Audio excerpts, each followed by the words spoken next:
ధ్యానం చేయవద్దు. మీ మొబైల్ మీ మనస్సును దారి తప్పించవచ్చు.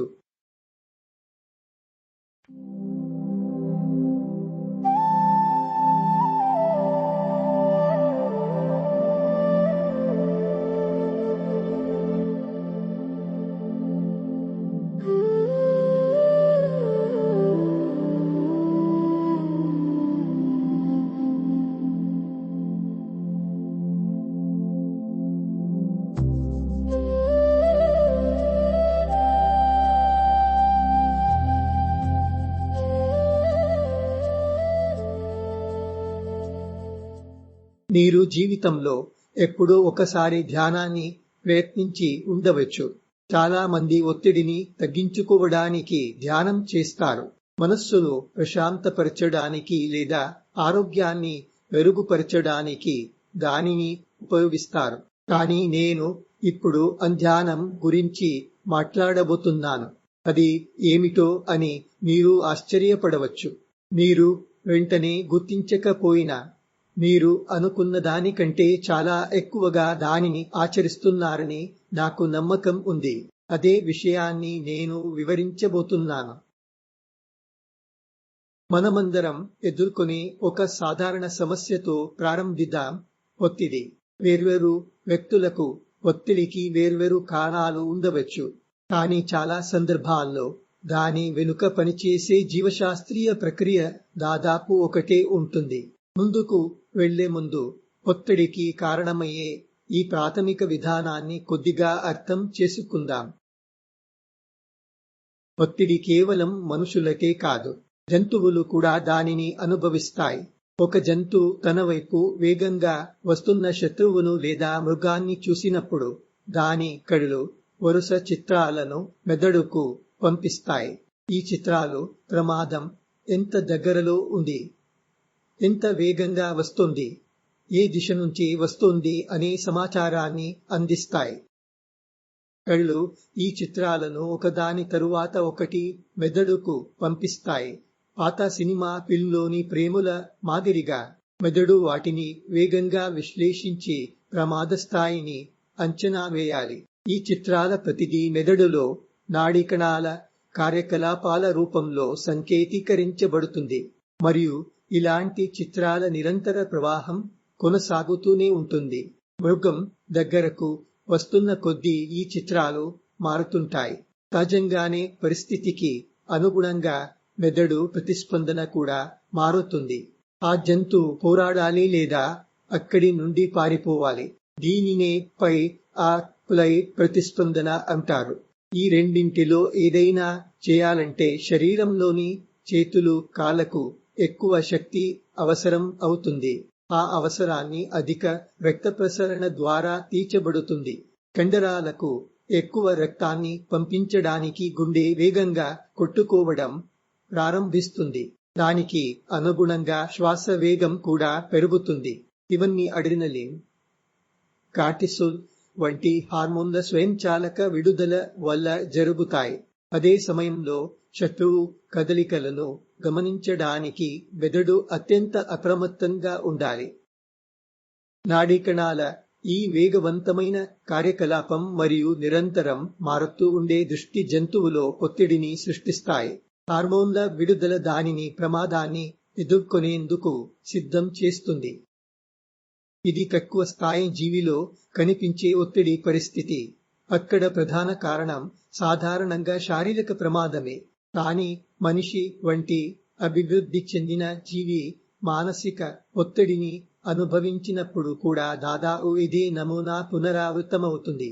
ఎందుకంటే రెండు సందర్భాల్లోనూ నాడీకణాల కార్యకలాపం పెరుగుతుంది మరియు దృష్టి నిరంతరం మారుతూ ఉంటుంది. మన ఆలోచనలు కూడా మెదడులో నాడీకణాల కార్యకలాపాల రూపంలోనే సంకేతీకరించబడతాయి మరియు ఆలోచనలకు ఒక ప్రత్యేక లక్షణం ఉంది. అవి చాలా వేగంగా పెరుగుతాయి. ఈ ఆలోచనలు తమ కార్యకలాపాలను కొనసాగించడానికి మెదడులోని వేర్వేరు భాగాలను పరస్పరం కలపాలి.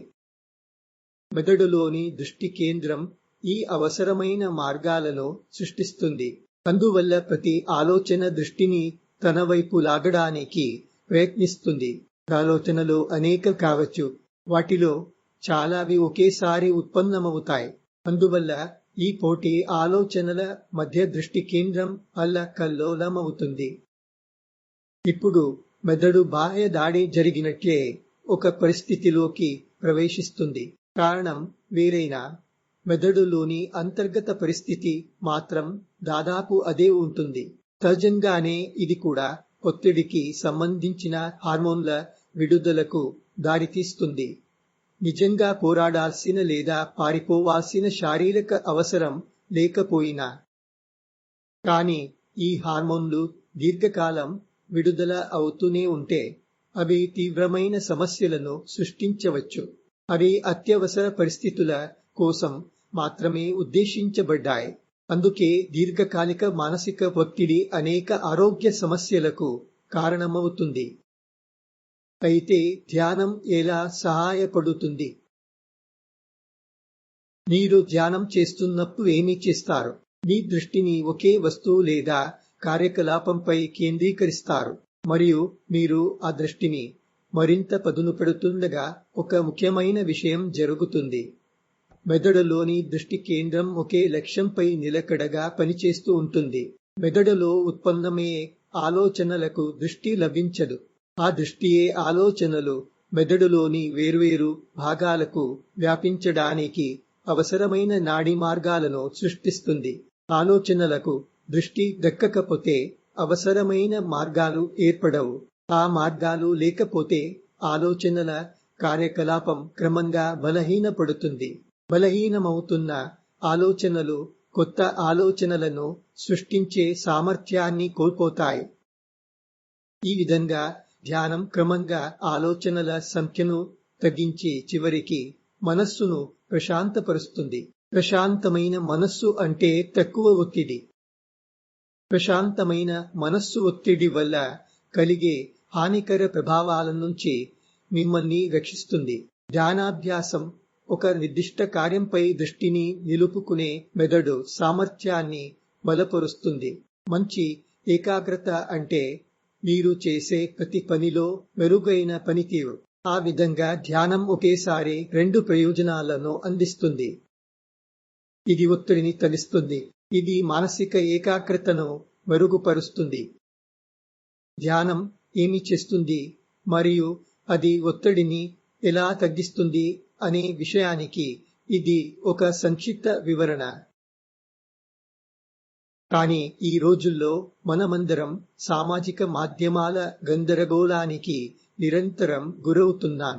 మనలో చాలా మంది యూట్యూబ్ షార్ట్స్, వాట్సాప్ సందేశాలు, ఇన్స్టాగ్రామ్ రీల్స్ మరియు ఇలాంటి విషయాలను అంతులేకుండా చూస్తూ అలవాటు పడిపోయారు.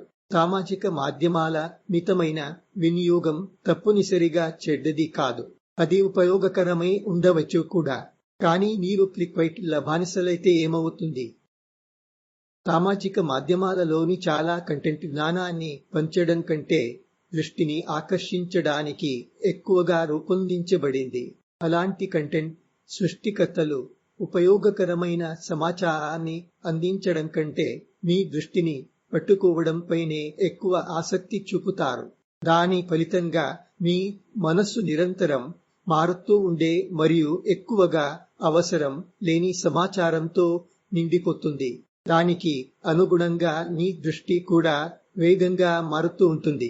ఈ రకమైన నిరంతర తీవ్ర కార్యకలాపాన్ని సమర్థవంతంగా నిర్వహించడానికి మానవ మెదడు రూపొందించబడలేదు. దాని ఫలితం మెదడు సమాచారాన్ని లోతుగా అర్థం చేసుకోవడం బదులుగా పైపైగా స్వీకరించడం ప్రారంభిస్తుంది.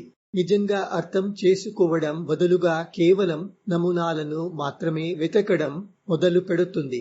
నిరంతరం మారే సమాచారానికి అనుగుణంగా ఉండటానికి మెదడు చాలా చిన్న వ్యవధుల్లో దృష్టిని మార్చుకోవడం నేర్చుకుంటుంది.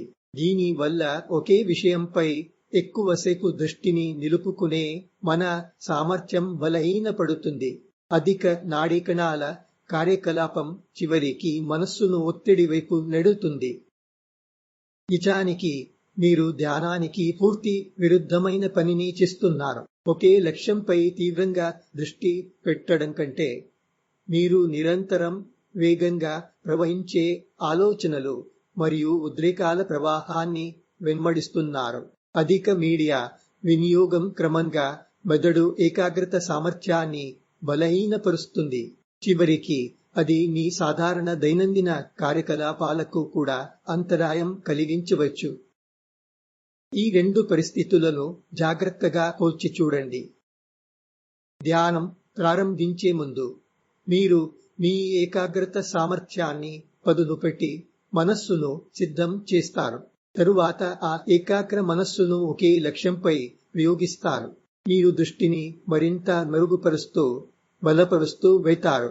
ఫలితంగా మనస్సు ప్రశాంతమవుతుంది మరియు ఒత్తిడికి కారణమయ్యే అంశాలు క్రమంగా తగ్గిపోతాయి. కానీ మీరు మనస్సును నిరంతరం మారుతూ ఉండే అస్తవ్యస్తమైన సమాచారంపై కేంద్రీకరించడానికి బలవంతం చేసినప్పుడు దీనికి పూర్తిగా విరుద్ధమైనది జరుగుతుంది. ఎక్కువ మానసిక కార్యకలాపం, ఎక్కువ దృష్టి మార్పులు, ఎక్కువ ఒత్తిడి మరియు బహుశా లోతైన ఏకాగ్రతను తిరిగి పొందే సామర్థ్యాన్ని శాశ్వతంగా కోల్పోవడం కూడా. దీనినే నేను అంధ్యానం అని పిలుస్తాను. కాబట్టి అంధ్యానం చేయవద్దు. అలా చేస్తే మీరు మీ స్వంత మెదడుకే తీవ్రమైన హాని కలిగించవచ్చు. సామాజిక మాధ్యమాలను మితంగా మరియు స్పష్టమైన ఉద్దేశంతో ఉపయోగించండి. క్లిక్బైట్ల బారిన పడవద్దు.